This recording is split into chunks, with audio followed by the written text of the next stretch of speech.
একটা মজবুত রাজনৈতিক দুর্গ কি করে সেটা হুড়মুড়িয়ে ভেঙে পড়তে পারে? ত্রিপুরার রাইমা ভ্যালিতে ঠিক এটাই ঘটেছে। চলুন এই রাজনৈতিক পালাবদলের একেবারে গভীরে গিয়ে এর কারণগুলো খুঁজে বের করা যাক। আমরা এখন রয়েছি ত্রিপুরার ধলাই জেলায়, আর কথা বলছি এখানকার ৪৪ নম্বর বিধানসভা কেন্দ্র রাইমা ভ্যালি নিয়ে। এটা মনে রাখা খুব জরুরি যে এটি একটি তফসিলি উপজাতির সংরক্ষিত আসন, যা এখানকার রাজনৈতিক সমীকরণকে একটা অন্য মাত্রা দেয়। শুধু এই সংখ্যাটা একবার দেখুন, ২৩.৯৩%। ২০২৩-এর বিধানসভা নির্বাচনে একসময়ের অপ্রতিরোধ্য শক্তি সিপিআইএমের ভোট এসে দাঁড়িয়েছে এখানে। তারা শুধু হেরেই যায়নি, বরং দৌড়ে তৃতীয় স্থানে শেষ করেছে। প্রশ্ন হল, এমনটা হলো কি করে? কিভাবে একটা রাজনৈতিক মহিরুহ এভাবে মুখ থুবড়ে পড়ে? আজকের এই বিশ্লেষণে আমরা ঠিক এই প্রশ্নটারই উত্তর খুঁজব।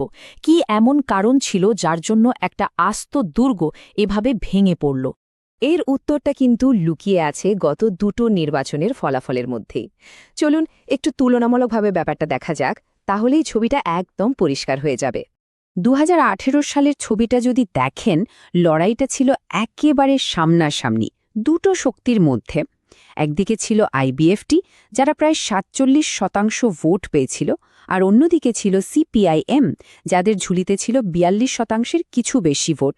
মানে তখনও বামেরা কিন্তু বেশ শক্তিশালী প্রতিপক্ষ ছিল। আর মাত্র ৫ বছরের মাথায় ২০২৩-এ এসে দেখুন, খেলার মাঠটাই পুরো পাল্টে গেছে। টিপরা আর বিজেপির আগমনে লড়াইটা আর দ্বিমুখী রইল না, হয়ে গেল ত্রিমুখী। টিপরা পেল প্রায় ৪১% ভোট, বিজেপি ৩৩%, আর সিপিআইএম সোজা নেমে এলো প্রায় ২৪%। এই ছবিটা ২০২৩-এর পরিস্থিতিকে আরও পরিষ্কার করে দেয়। দেখুন ভোটটা কিভাবে ৩ ভাগে ভাগ হয়ে গেল। সিপিআইএমের ভোট ব্যাংকে বড়সড় ভাঙন ধরেছে, যা তাদের এই তৃতীয় স্থানে ঠেলে দেওয়ার অন্যতম কারণ। আসলে এই পতনটা কিন্তু হঠাৎ করে একদিনে হয়নি, এটা একটা লম্বা গল্পের শেষ অধ্যায়। দেখুন ২০০৮ সালে যেখানে সিপিআইএমের ভোট ছিল প্রায় ৫৩%, সেখান থেকে সমর্থন কমতে শুরু করে। ২০১৮ সালে সেই ফাটলটা স্পষ্ট হয়, আর ২০২৩-এ এসে তা পতনে পরিণত হয়। কিন্তু এই সংখ্যাগুলো তো শুধু সংখ্যা। এর আড়ালে আসল কারণগুলো কি? ভোটাররা ঠিক কি বলতে চেয়েছেন তাদের ভোটের মাধ্যমে? চলুন এবার সেই কারণগুলো একটু তলিয়ে দেখি। গভীরে গেলে আমরা দেখব এর পেছনে বেশ কয়েকটা বড়সড় কারণ কাজ করেছে। প্রথমত, উপজাতীয় পরিচয়কে কেন্দ্র করে নতুন রাজনীতির উত্থান। দ্বিতীয়ত, বিজেপির মতো একটা জাতীয় দলের প্রবেশ, যা পুরনো সমীকরণ বদলে দিয়েছে। তৃতীয়ত, তৃণমূল স্তরে মানুষের সাথে দলের সংযোগে একটা ঘাটতি তৈরি হওয়া। আর সবশেষে, নতুন প্রজন্মের ভোটারদের চাহিদা আর অধিকারের পরিবর্তন। অর্থাৎ রাজনীতির ভাষাই বদলে গেছে।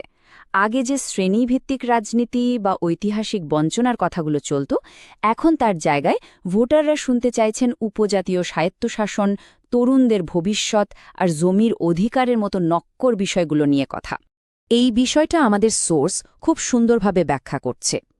ব্যাপারটা এমন নয় যে এলাকার জনসংখ্যার কোনো পরিবর্তন হয়েছে। পরিবর্তনটা হয়েছে রাজনৈতিক আনুগত্যে। নতুন দলগুলো তরুণ প্রজন্মের ভোটারদের স্বপ্ন দেখাতে পেরেছে, যা হয়তো পুরনো দলগুলো পারেনি। এতক্ষণ তো আমরা রাজনৈতিক বিশ্লেষণ দেখলাম, এবার চলুন একদম মাটির কাছাকাছি যাই। সাধারণ মানুষের সেই সব না বলা কথাগুলো শুনি, যা তাদের রোজকার জীবনকে প্রভাবিত করে। আমাদের সংবিধানে প্রত্যেক নাগরিকের মর্যাদা এবং ইনফর্মড পাবলিক স্পিচ, অর্থাৎ জেনে বুঝে মতপ্রকাশের অধিকার সুরক্ষিত। এই অধিকারকে সম্মান জানিয়েই আমাদের ভোটারদের চাহিদা বুঝতে হবে। এলাকার মানুষের প্রথম আর সবচেয়ে বড় চাহিদাটা কি? চাকরি। ছেলে মেয়েদের জন্য একটা সুরক্ষিত ভবিষ্যৎ। কাজের অভাবে তরুণদের বাইরে চলে যেতে হচ্ছে, যা প্রত্যেকটা পরিবারকে ভেতর থেকে নাড়িয়ে দিচ্ছে।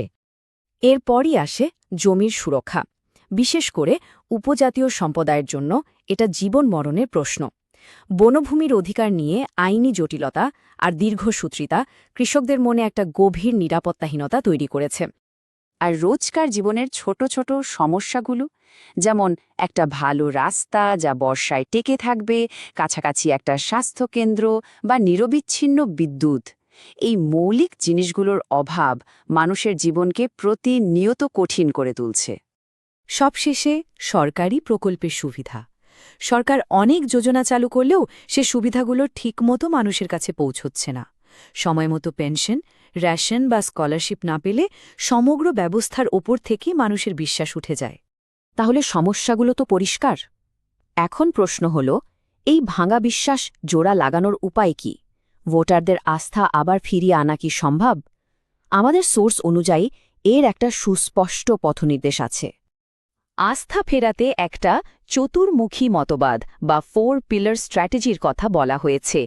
এর 4টি স্তম্ভ হল: প্রথমত, নির্বাচনী ক্ষেত্রে একদম স্থানীয় মুখকে গুরুত্ব দেওয়া; দ্বিতীয়ত, সাংগঠনিকভাবে একেবারে বুথ স্তর থেকে সংযোগটাকে নতুন করে তৈরি করা; তৃতীয়ত, এমন কথা বলা যা সহজ, বাস্তবসম্মত এবং মানুষ বিশ্বাস করতে পারে; আর চতুর্থত, পুরনো কর্মী এবং নতুন প্রযুক্তি এই দুই সম্পদকে সঠিকভাবে ব্যবহার করা।